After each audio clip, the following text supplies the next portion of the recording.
দুঃখী নাই মশাই, এটা আবার কে রে? এটাই আমার একমাত্র মা হারা মেয়ে।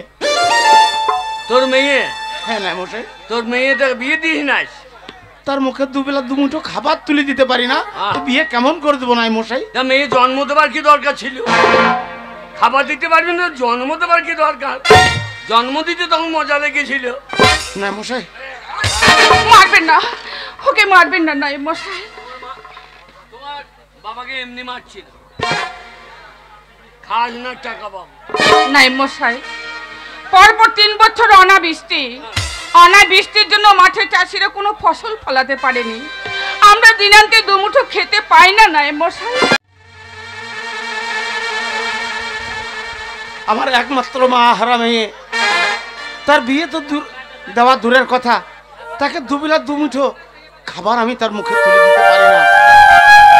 ভগবান, এই ভগবানের কাছে আমি যে কি পাপ করেছিলাম জানি না। আরে দুঃখীরাম, দুঃখীরাম। এ কি নাই মশাই? আর নাই মশাই, আপনি হঠাৎ করে? হঠাৎ করে এই গরিবের বাড়িতে? গরিবের বাড়িতে কম আসলাম, কম আস। আরে প্রত্যেক দিনই আসছি আর বলছি আমি আজকে খাজনা দেবো, কালকে খাজনা দেবো। তা খাজনাটা দিবি কবে? বিশ্বাস করুন, জমিতে কোনো অনাবৃষ্টির জন্য ফসল হয়নি, তার জন্য আপনার খাজনা আমি দিতে পারি নাই। খাজনা না দিলে জমিদারি চলবে কি করে? কিছুদিন আমাকে সময় দেন, আমি আপনার খাজনা এক এক করে সমস্ত মিটিয়ে দেবো। দেখ দুঃখীরাম, তোকে অনেক সময় দিয়েছি, তোকে আর আমি সময় দিতে পারবো না। মশাই, খাজনা দিবি কিনা বল? বিশ্বাস করুন, আমি কেমন করে খাজনা দেবো? বাড়িতে যে দুবেলা খাবার পর্যন্ত মেয়েটার মুখে তুলে দিতে পারি না। হারামজাদা, সেটা তো আমার দেখার দরকার নাই। কি বলছেন? কোথা থেকে খাজনা দিবি তুই জানিস? যদি খাজনা না দিস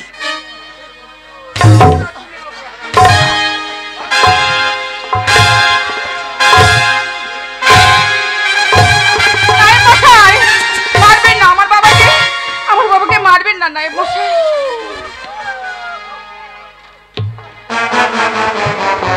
দুঃখী নাই মশাই, এটা আবার কে রে? এটাই আমার একমাত্র মা হারা মেয়ে। তোর মেয়ে? হ্যাঁ নাই মশাই। তোর মেয়েটা বিয়ে দিস নাই? তার মুখে দুবেলা দুমুঠো খাবার তুলে দিতে পারি না, বিয়ে কেমন করে দেবো নাই মশাই? তা মেয়ে জন্ম দেবার কি দরকার ছিল? খাবার দিতে পারবি না, জন্ম দেবার কি দরকার? জন্ম দিতে তখন মজা লেগেছিল। না মশাই, মারবেন না, ওকে মারবেন না নাই মশাই। তোমার বাবাকে এমনি মারছি না, খাস না টাকা পাবো। নাই মশাই, পরপর 3 বছর অনাবৃষ্টি, অনাবৃষ্টির জন্য মাঠে চাষিরা কোনো ফসল ফলাতে পারেনি। আমরা দিনান্তে দুমুঠো খেতে পাই না নাই মশাই। আমার বাবা আপনাকে কেমন করে খাজনা দেবে? সেটা তো জমিদার বুঝবে না, জমিদারের খাজনা চাই। খাজনা না দিলে তোমার বাবাকে টানতে টানতে জমিদারের কাছারি বাড়ি না নাই মশাই, তোমার চামড়া তুলে দেবো। নাই মশাই, আমি করে জোরে আপনার কাছে প্রার্থনা করছি, না না, আপনি অন্তত আমাদের কিছুদিন সময় দিয়ে যান। সময়? 1 সপ্তাহ মতো সময় দিয়ে যান নাই মশাই। 1 সপ্তাহ পর ঠিক খাজনা দিয়ে দেবে? আমরা চেষ্টা করব নাই মশাই। শোন দুঃখী, মশাই তোর কথাই শুনলাম না। তোর মেয়ে বললো বলে 7 দিন সময় দিচ্ছি, কারণ তোর মেয়ের ভাষা ভালো, তোর মেয়ের চেহারা ভালো, তোর মেয়ে দেখতে ভালো। আর আমি একটু মেয়ে ছেলেদের কিছু বললে সেটা আবার ফেলতে পারি না, এটা আমার জন্ম থেকেই স্বভাব। আর মেয়ে দেখলেই আমার মন একবার নরম হয়ে যায়, এ এলাকা সবাই জানে। তাহলে 7 দিন? নাই মশাই, আপনি 7 দিন আমাদের সময় দিয়ে যান, 7 দিন পরে আপনাদের অবশ্যই খাজনাটা দিয়ে দেব। 7 দিন পর দিনে আসবো না রাতে আসবো? আপনার যখন ইচ্ছে। আমার মেয়েটা ভালো ভালো। নাই মশাই, আহা মেয়ে চুল কি! 7 দিন পর যদি খাজনা না পাই তাহলে তোকে এই গাঁ থেকে তাড়িয়ে দেবো, তবে আমার নাম রমেন চক্রবর্তী। তাই হবে, কথাটা যেন মনে রাখি। তাই হবে। তাহলে 7 দিন, তাহলে আসি। হারামজাদা মুখ ডাকো, খাজনা নাই শালার মুখ ডাকো। খেতে পাই না তো হেসে কথা বলতে পারবো? মা, বাবা নাই মশাইকে তুই তো বলে দিলি যে 7 দিন সময়, কিন্তু এই 7 দিনের মধ্যে ওর খাজনার টাকা কোথা থেকে জোগাড় করবো মা? আমি জানি না বাবা, এই 7 দিনের মধ্যে খাজনার টাকা কোথা থেকে জোগাড় করব, কিন্তু বাবা যেভাবে নায়েব মশাই আমাদের বাড়িতে এসে তোমাকে চাবুকের আঘাত করছিল, আমি যে সহ্য করতে পারছিলাম না বাবা। রাজশ্রী, শুধু ওই শয়তানটার হাত থেকে বাঁচাবার জন্যই আমি নায়েব মশাইয়ের কাছে 1 সপ্তাহ সময় চেয়ে নিয়েছি। বিধাতা আছেন, আমাদের কপালে যা আছে তাই হবে বাবা। রাজশ্রী, আপাতত কিছু সময়ের জন্য অন্তত ওই শয়তানের হাত থেকে তো আমি তোমাকে বাঁচাতে পেরেছি বাবা। চল মা চল, আমরা এখানে আর দাঁড়িয়ে না থেকে বাড়ির ভেতরে চল। তুমি ঠিক বলেছো বাবা, সকাল থেকে তুমি অনাহারে আছো, 1 মুঠো দানা তোমার পেটে পড়েনি। আমি এমনই তোমারই একটা হতভাগিনী মেয়ে, তোমাকে 1 মুঠো খাবার খাওয়াতে পারিনি বাবা। ওগো বাবা চলো, খাবার যদি আমাদের ঘরে নাই থাকে অন্তত 1 গ্লাস জলটুকু আমি তোমার হাতে তুলে দেব বাবা, আমি তোমার হাতে তুলে দেব। রাজশ্রী,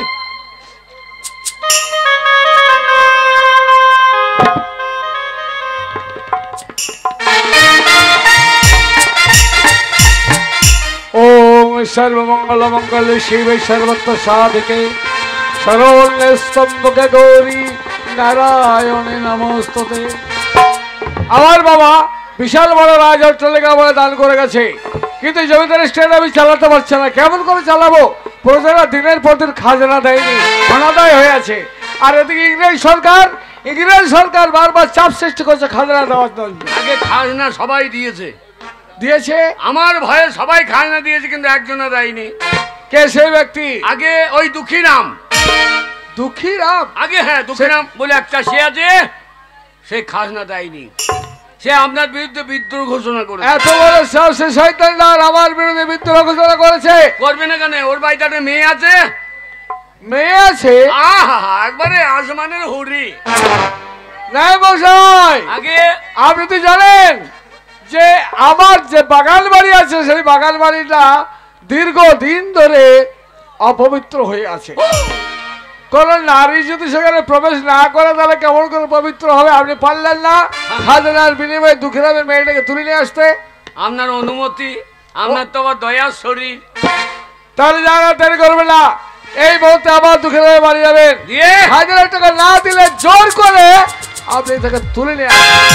তাহলে খাজনার পরিবর্তে নজরানা ওই মেয়েটাকেই তুলে নিয়ে চলে আসবো। হ্যাঁ, তুলে নিয়ে আসবেন। তাহলে চললি, যান আসুন। আমি রমেন, আমার চোখ যেদিকে পড়বে আপনার কোনো অসুবিধা হবে না। জানি, তাই তো আমার বাবার যা কর্মচারী আপনি, আমার বাবাকে যেমন শ্রদ্ধা করে তেমনি আপনাকেও শ্রদ্ধা করি।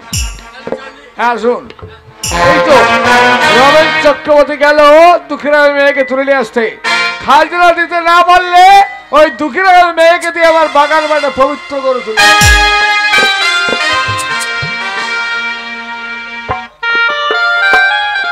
দেখতে দেখতে 7 দিন সময় পেরিয়ে গেল, এখনো পর্যন্ত ন্যায় মহাশয় খাজনার টাকাটা আমরা জোগাড় করতে পারি নাই। বাবা বাবা দুঃখী, দুঃখী রে, কি আপনি 7 দিন বেরিয়ে গেল বাবা, আমার খাজনার টাকাটা। বিশ্বাস করুন, হ্যাঁ আপনার খাজনার টাকা হ্যাঁ, আমরা এখনো জোগাড় করতে পারিনি।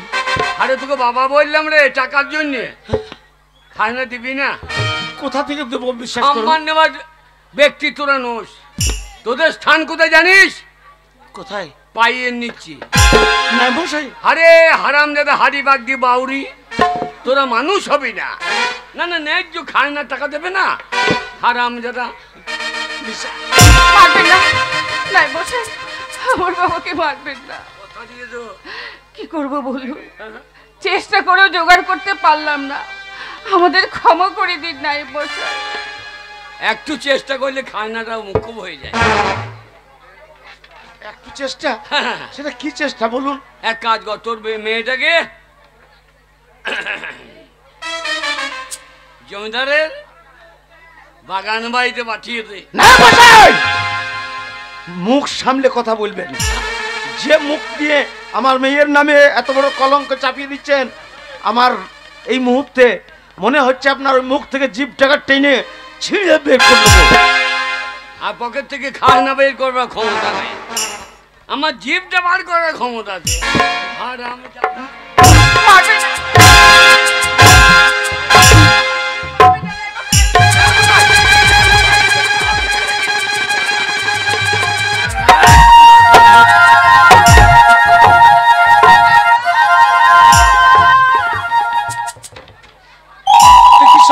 ঠাকুর, আমার একমাত্র মা হারা মেয়েকে আজ নাই মশাই চুলি মুঠি ধরে টানতে টানতে নিয়ে গেল ওই জমিদার বাবুর বাগান বাড়িতে। জানি না মেয়েটার কপালে যে কি দুঃখ লেখা আছে।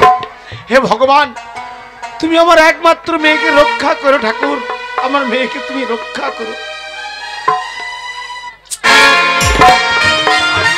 আসবে আমার এই বাড়িতে আজকে দুঃখীর আবের একমাত্র মেয়ে আসবো পবিত্র করে তুলতে। না না, দরজার সই না, এখনো পর্যন্ত নাই বসে কেন বলছে না? এসো রমেন বাবু, তাহলে এই হচ্ছে দুঃখীর আবের একমাত্র মেয়ে। আগে হ্যাঁ আপনার কাছে এনে দিলাম, আপনি এইবার পুজোটা করুন, আর আমি প্রসাদ নেবার জন্য বাইরে অপেক্ষা করি। আপনি বাইরে অপেক্ষা করুন, হ্যাঁ হ্যাঁ আপনার ব্যবস্থা আমি করছি। ঠিক আছে। তোমার নাম কি? আমার নাম রাজশ্রী। রাজশ্রী, তুমি জানো তোমার বাবা দীর্ঘদিন ধরে খাজারের টাকা দেয়নি জমিদার স্টেটে? জমিদার বাবু, আমার বাবা কেমন করে খাজনা দেবে? আমরা যে বড় গরিব, আমরা যে দিনান্তে দুমুঠো খেতে পাই না জমিদার বাবু। ঠিক আছে, তোমার খাজনা আমি মকুব করে দেবো, কিন্তু শর্ত একটাই, আজকে একটি রাত তুমি আমার এই বাগান বাড়িতে থাকবে, আমি তোমাকে স্ফূর্তি করবো, না সকাল হলে তোমার খাজনা মকুব হয়ে যাবে। না না না জমিদার বাবু, আপনি কি বলছেন জমিদার বাবু? আপনি আমার মতো একতভাগিনী কি মেয়েকে নিয়ে কি হচ্ছে কি? আমি জানতে চাই তুমি আমার প্রস্তাবে রাজি হবে কিনা? না রাজি হবে না? যতক্ষণ আমার দেহে প্রাণ থাকবে ততক্ষণ পর্যন্ত আপনার প্রস্তাবে আমি রাজি হতে পারবো না জমিদার বাবু, আপনার প্রস্তাবে আমি রাজি হতে পারবো না। চলো জোর করে তোমাকে আমার শয়ন কক্ষে। না আমি যাবো না, ছেড়ে দিন আমাকে, বাঁচাও!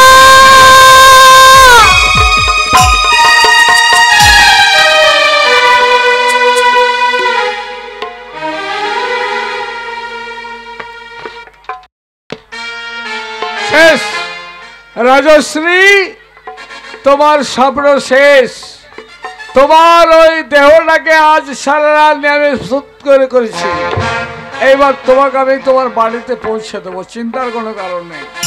এই কে আছিস, এক কাজ কর, রাজশ্রীকে ওর বাড়িতে পৌঁছে দেওয়ার ব্যবস্থা কর।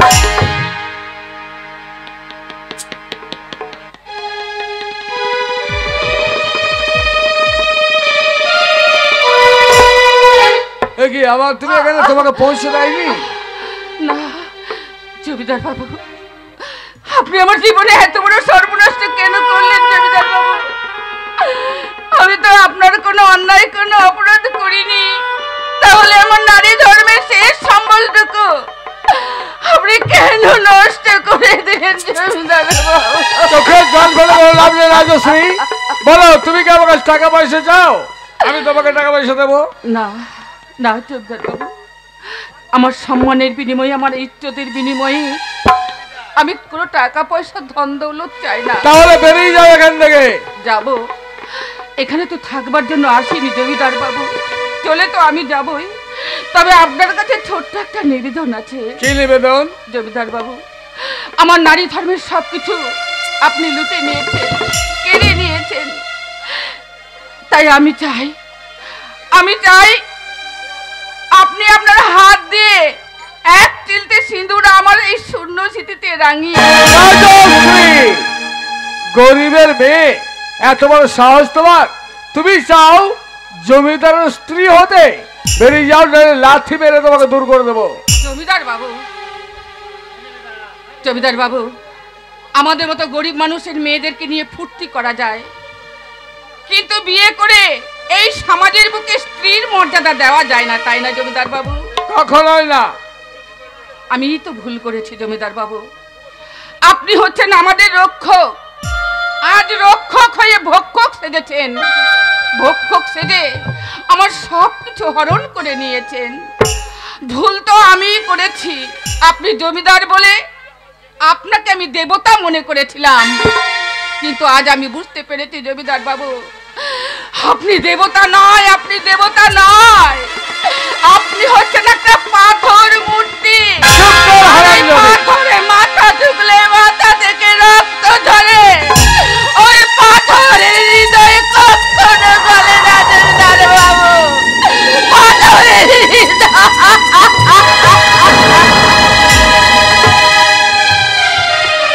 চলে গেছে। রাজশ্রীর জন্য বাইরের লোক অপেক্ষা করছে, ওর বাড়িতে পৌঁছে দেবে। এইবার আমি নিশ্চিন্ত, আর আমার কোনো চিন্তা নেই। তাই রমেন বাবু যে টাকা আদায় করেছে, এই মুহূর্তে সেই টাকা ইংরেজের কাছে পৌঁছে দিতে হবে।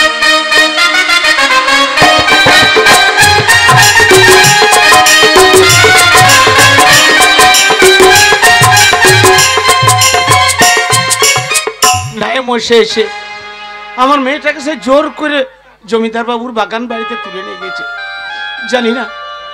জানি না সেই মেয়েটার পরিণাম কি হচ্ছে। ভগবান, ভগবান, আমার মেয়েকে তুমি রক্ষা করো ঠাকুর, আমার মেয়েকে রক্ষা করো। কারণ আমার মেয়ের মাথায় যদি কলঙ্কের বোঝা চেপে যায়, সেই মেয়েকে নিয়ে যে আমি এই সমাজে আর আমি থাকতে পারবো না। তাই আমার মেয়েকে তুমি রক্ষা করো ঠাকুর, আমার মেয়েকে তুমি রক্ষা করো। জানি না সেই মা হারা মেয়েটার কপালে যে কি দুঃখ লেখা আছে। আমি পাচ্ছি না। ভগবান, তুমি বলে দাও, কেন আমার জীবনে এত দুঃখ দিলে ঠাকুর? তুমি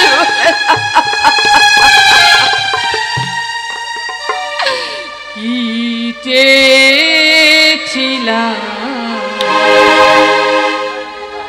কি যে পেলাম, সারাটি জীবন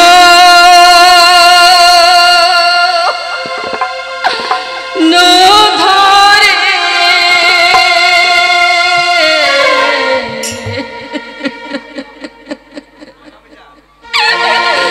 কি চেয়েছিলাম, কি যে পেলাম, কি চেয়েছিলাম, কি যে পেলাম।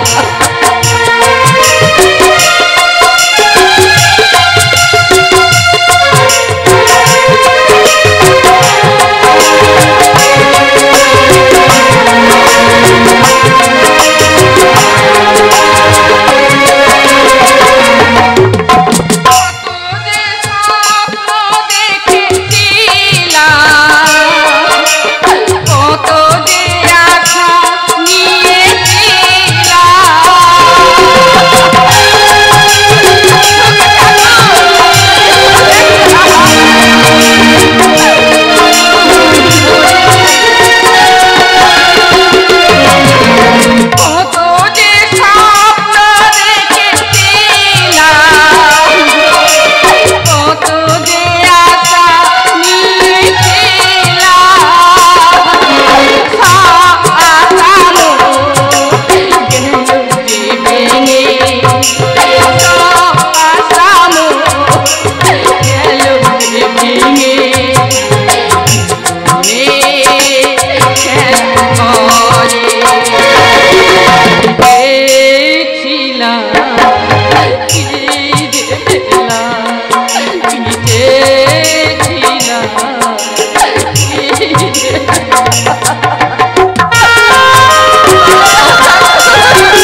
এই তো সেই আমার গ্রাম। হয়তো এই গ্রামের লোকে আমায় ভুলে গেছে, কিন্তু আমি আমার গ্রামকে এখনো ভুলতে পারিনি। ওই তো সেই কাজলা ডিগি, সেই ছোট্ট ছোট্ট গাছগুলি আজ কত বড় হয়েছে। হয়তো আমাকে কারো মনে নেই, আমি যে ছিলাম এই গ্রামেতে।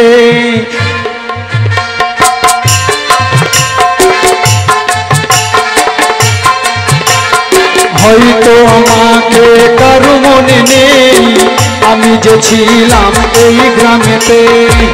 অনেক চেনা অনেক জানা, অনেক চেনা অনেক জানা তোমাদের মাঝেতে।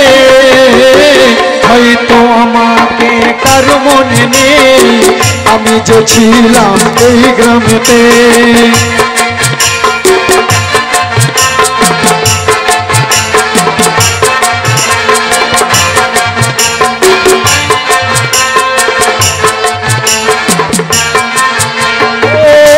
গ্রামেতে হৃদয় দিয়ে গেলাম শুধু দুঃখ নিয়ে।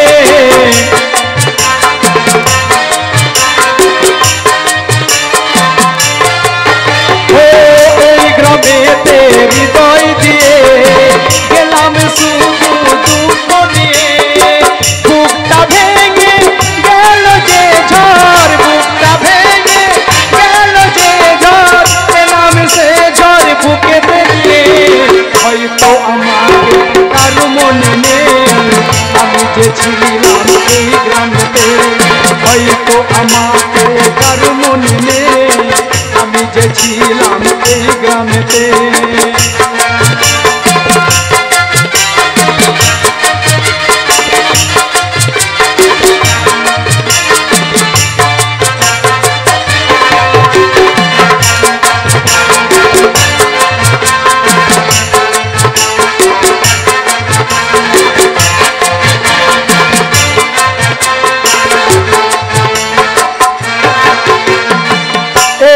ফিরে জবাব দিতে, সব কিছু হিসাব দিতে।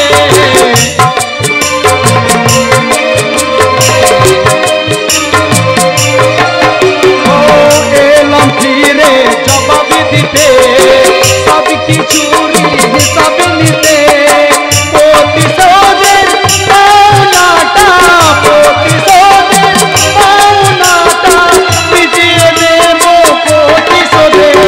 হয়তো আমাকে কারো মনে নেই, আমি যে ছিলাম এই গ্রামেতে। হয়তো আমাকে কারো মনে নেই, আমি যে ছিলাম এই গ্রামেতে। লা লা লা লা লা লা লা লা লা লা। কি ওই নদীর ধারে কে যেন ছুটে যাচ্ছে? না না, ওটা হচ্ছে একটা মেয়ে মানুষ। ওই নদীর ধারে কেন ছুটে যাচ্ছে? আমার মনে হচ্ছে ওই মেয়েটা আত্মহত্যা করতে যাচ্ছে। ও মেয়ে, ও মেয়ে, কে তুমি? দাঁড়াও! ও মেয়ে, কে তুমি? দাঁড়াও! তুমি যেন নদীর ধার দিয়ে ও মেয়ে দাঁড়াও, যেমন করে হোক ওই মেয়েটাকে বাঁচাতে হবে। ও মেয়ে, তুমি দাঁড়াও! তুমি নাই কালী,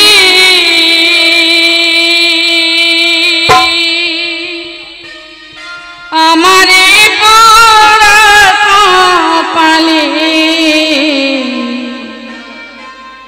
এই কি লিখা ছিলি রে? কলমে কিনা খালি রে, ও বিধি কলমে নাই কালি।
কলমে নাই কালি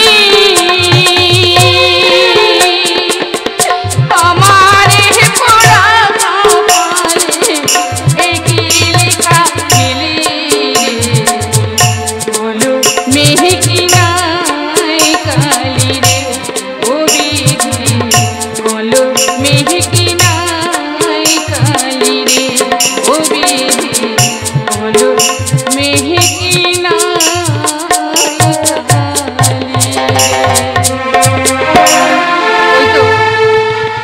অদূরে একটা নদী, ওই নদীর জল কুলু কুলু টানে বয়ে যায়, ওই নদীর জলে ঝাঁপ দিয়ে আর আমি আমার নিজের জীবনটাকে শেষ করে দিতে।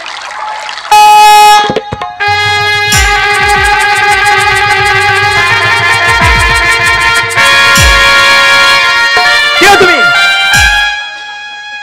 তুমি জানো তুমি কি করতে যাচ্ছিলে? কেনই বা তোমার ওই সুন্দর জীবনটা ওই নদীর জলে বিসর্জন দিতে যাচ্ছ? তুমি জানো না আত্মহত্যা মহাপাপ? আমি জানি আত্মহত্যা মহাপাপ, কিন্তু আমার যে আত্মহত্যা ছাড়া আর কোনো পথ নেই। পথ নেই মানে? হ্যাঁ, এমন কি কষ্ট? তুমি জানো না আমার জীবনের করুণ কাহিনী, আমার জীবনে যে সর্বনাশ হয়ে গেছে। আমি এক গরিব ঘরের চাষির মেয়ে, আমাকে নায়ে বসায় চুলের মুঠে ধরে টানতে টানতে নিয়ে গিয়েছিল জমিদারের বাড়িতে। আর জমিদারের বাড়িতে নিয়ে গিয়ে ওই শয়তান জমিদার আমার মান সম্মান সব কিছু ওই জমিদার বাবু, ওরে বোন, ওই জমিদার বাবু একদিন ঠিক তোর মতন আমার একটা ছোট্ট বোন ছিল, তোকে যেমন ধরে নিয়ে গেছিল ওই জমিদার বাবু, সেদিনও আমার ছোট্ট বোনটাকে ওই জমিদার বাবু ধরে নিয়ে গেছিল। তার ইজ্জত নিয়ে আমার ফুলের মতন বোনটাকে এই পৃথিবীর বুক থেকে সরিয়ে দিয়েছে। ওই জমিদার বাবুর শিকার হয়ে তুই কেন কেন তোর জীবনটা নষ্ট করবি? তাছাড়া আমার কোনো পথ নেই। এই সমাজের যতগুলো মানুষ আছে, যারাই আমাকে দেখবে তারাই সবাই আমার দিকে আঙুল তুলিয়ে বলবে আমি একটা কলঙ্কিনী, আমি একটা বিচারিণী। এই পৃথিবীর বুকে আমি কলঙ্কিনী বিচারিণী হয়ে বেঁচে থাকতে। এই সমাজ তোকে যদি জায়গা না দেয়, তোর এই বড় দাদা তোকে জায়গা দেবে? পারবি না। ওই দাদা ডাকটা শোনার জন্য আমি এই গ্রাম ছেড়েছি, এই জঙ্গলে জঙ্গলে ঘুরে বেড়াই। কখন আমি দাদা ডাকটা শুনবো বলে ঘুরে ডাক না রে বোন, আমার সেই ছোট্ট বোনটার মতন একবার দাদা বলে ডাক। এই সমাজ জায়গা না দিলে তোর এই বড় দাদা আমার ছোট্ট ঘরে তোর জায়গা দেবো রে বোন, একবার ডাক না, একবার ডাক না বোন।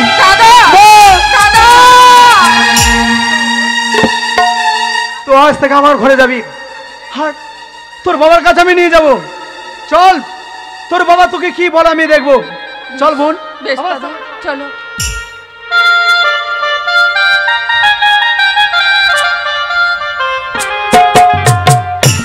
ঠাকুর, আমার ফুলের মতো মেয়েটা সে হয়তো এতক্ষণ জমিদারের শিকার হয়ে গেছে, সে এখনো পর্যন্ত বাড়িতে ফিরে এলো না। ঠাকুর, কি পাপ করেছিলাম ঠাকুর, একবার বলে দাও যে আমাদের গরিব হওয়া কি জ্বালা না? গরিব বলে দেখি আমার রাজশ্রীর মতো কণ্ঠস্বর। বাবা, রাজশ্রী, তুই এই বাড়িতে ফিরে চলে এসেছিস মা, কিন্তু যা ওই পোড়া মুখটা নিয়ে এই বাবার কাছে না এসে পারলি না নিজের জীবনটা বিসর্জন দিতে। আমাকে সমাজের মুখে থাকতে হবে, তোর দিকে সবাই আঙুল তুলে বলবে তুই একটা কলঙ্কিনী। সেই ডাকটা আমাকে শুনতে শুনতে বাকি জীবনটা আমাকে কাটাইতে হবে। তুই এই বাড়িতে থাকলে এই সমাজে যে আমার মুখ দেখাইতে পারবো না। সমাজ সমাজ সমাজ কাকা বাবু, কাকে বলছেন সমাজ? যে সমাজের মানুষ দাঁড়িয়ে দাঁড়িয়ে গরিব মানুষের তামাশা দেখতে পারে, প্রতিবাদ করতে পারে না, তাকে বলছেন সমাজ। তুমি কে বাবা? কাকা বাবু, আমায় চিনতে পারছে না? না। হ্যাঁ, আমার নাম হচ্ছে সুরেশ। আপনার উঠুন আমি কত খেলা করেছি, আমার একটা বোন ছিল, আর এই বোনও খেলা করতো। ওই জমিদার বাবু একদিন আমার বোনটাকে শেষ করেছে। ওই জমিদারের পাপের ভাগ কেন কেন আমার এই ছোট্ট বোনটা ভোগ করবে? কাকা বাবু, এই সমাজ জায়গা না দিলেও আমি জায়গা দেবো।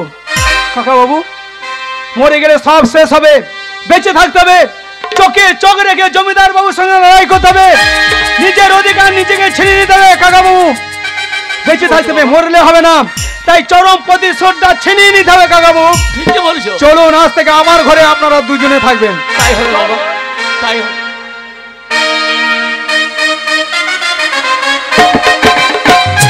এরপর দেখতে দেখতে 10টি মাস অতিবাহিত হয়ে গেল।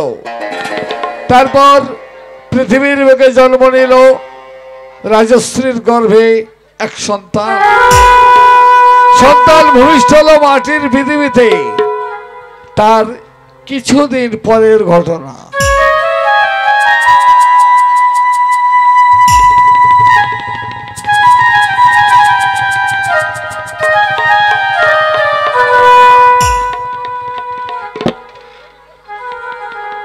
দেখতে দেখতে 1টি বছর অতিবাহিত হয়ে গেল।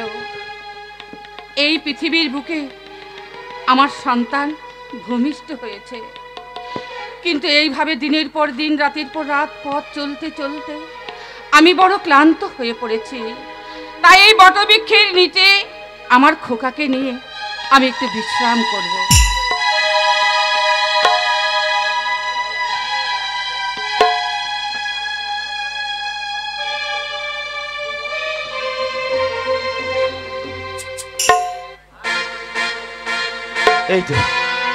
এই তো আমার রাজশ্রী ঘুমিয়ে পড়েছে।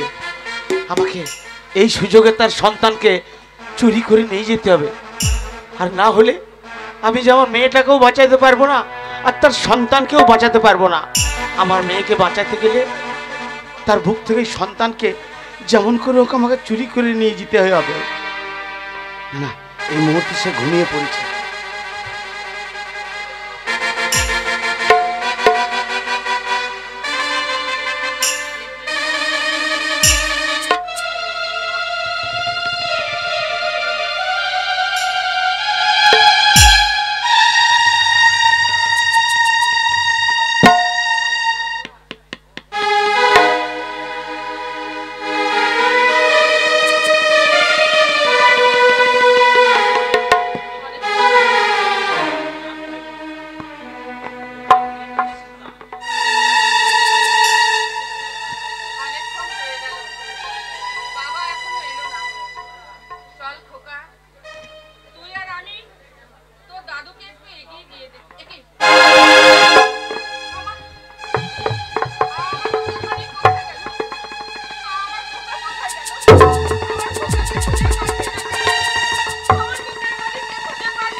এমন করে কাঁদায়ও না, আমার সন্তানকে ফিরিয়ে দাও, আমার মুখের বাড়িকে ফিরিয়ে দাও। খোকা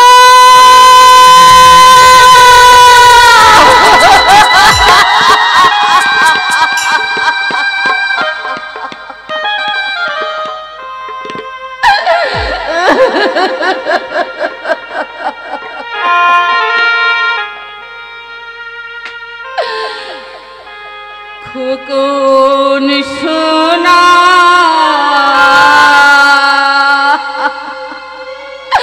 চাঁদের কোনা আয় রে ফিরে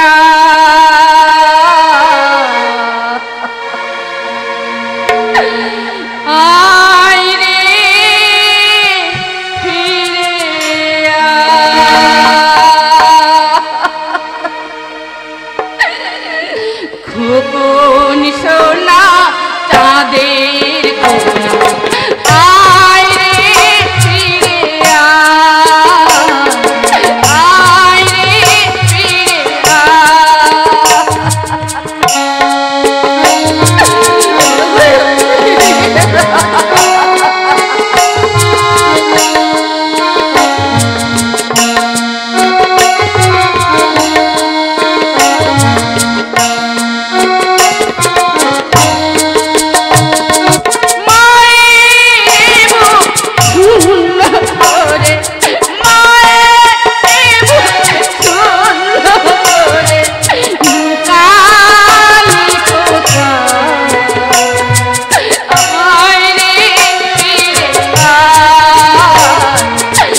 না না না খোকা না, তোর এই হতভাগিনী মাকে ছেড়ে তুই চলে যাস না খোকা, খোকা, খোকা।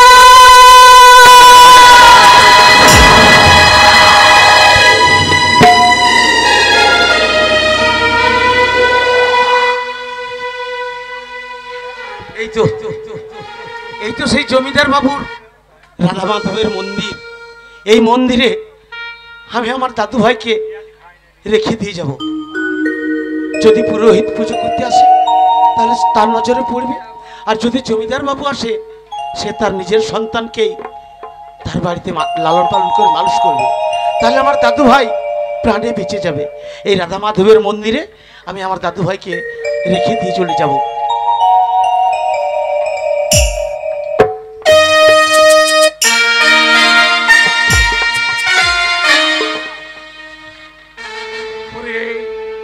বন্ধু হরি এই দীনবন্ধু জগৎপতে গোপিকাকান্ত রাধাকান্ত নমস্তে। আমার সেই রাধা মাধবের মন্দির এটাই, কিন্তু মন্দিরটা পুরনো হয়ে গেছে, এটাকে আবার পবিত্র করে তুলতে হবে। আমি এই মতো চাকর চাকরানি দিয়ে মন্দিরটাকে পরিষ্কার করে তুলবো। পূর্বপুরুষের দল এই মন্দিরে পূজা অর্চনা করতেন, আমি আবার এই মন্দিরে নতুন করে পূজা অর্চনা। দেখি এবার কি দেখছি বাচ্চা ছেলে এখানে পড়ে আছে, নিশ্চয় কোনো অভাগীর এখানে রেখে গেছে। কে আছো মন্দিরের বাইরে? তোর বাচ্চারা কাঁদছে, নিয়ে যা।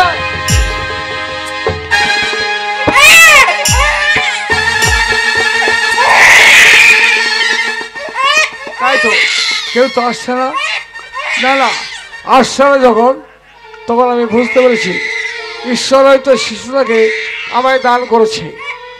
পৃথিবীর বুকে বিবাহ করলাম না, এমনকি কোনো সন্তান সন্ততিও হলো না, তাই আমার জমিদার স্টেট কে ভোগ করবে? এই মন্দিরে যখন বাচ্চাটাকে বেশিত করে নিয়ে যাবো, নিজের সন্তানের মতো লালন পালন করব। তাই আজ থেকে ও হবে জমিদারের একমাত্র পুত্র বিজয় কুমার।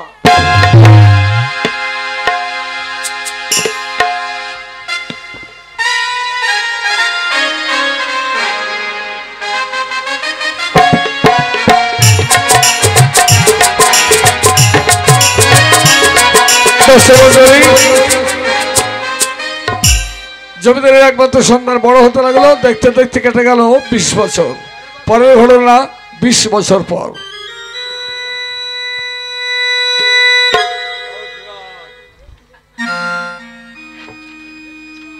আমাকে বলেছে তুই এইখানে প্রতিদিন দাঁড়িয়ে থাকবি, আমি তোর সাথে দেখা করতে আসবো। কই জমিদারের লড়কা তো এলো না, আজ মনে হয় সে আসবে না আমার সাথে দেখা করতে। আর বাপুজিও ঘরেতে নাই, সে চলে গেছে মধু পাড়তে। কারো কেউ নাই যে তার সাথে দুটো কথা বলবো, কে যে কোথায় চলে গেল কে জানে। আজ আমি কারো সাথে কথা। এই তুই কোথায় গেছিলি বলতো? জঙ্গলে গেছিলাম। কি করতে? কি করতে গেছিলিস? আরে বাঘ ভালুক শিকার করতে গেছিলাম। বাঘ ভালুক? হ্যাঁ। আমার বাবুজি নাই, বাবুজি গেছে জঙ্গলে মধু আনতে। হ্যাঁ মধু আমি শোন বাবুজি, মধু না এসে তুই জঙ্গলে ওই বাঘ শিকার করতে গেছিস? হ্যাঁ। কোন বিটি?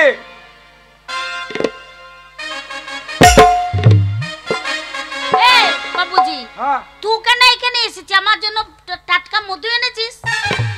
আমি যাব কোথায়? জঙ্গলে সেই টাটকা মধু আনতে। হ্যাঁ বাবুজি তুই চল, আজকে আমি নাই যাব, আমি ঘরে থাকবো। ছেলেকে মধু বাসি মধু দিবি না, আমি টাটকা নিয়ে এসে সেই মধুটা দিবি। তাই হবে, তুই ভালো টাটকা মধু পারিয়া আর ওই বাবুজিকে আমি টাটকা মধু দেবো। আর বাবুজি হ্যাঁ কোনো কথা শুনে না,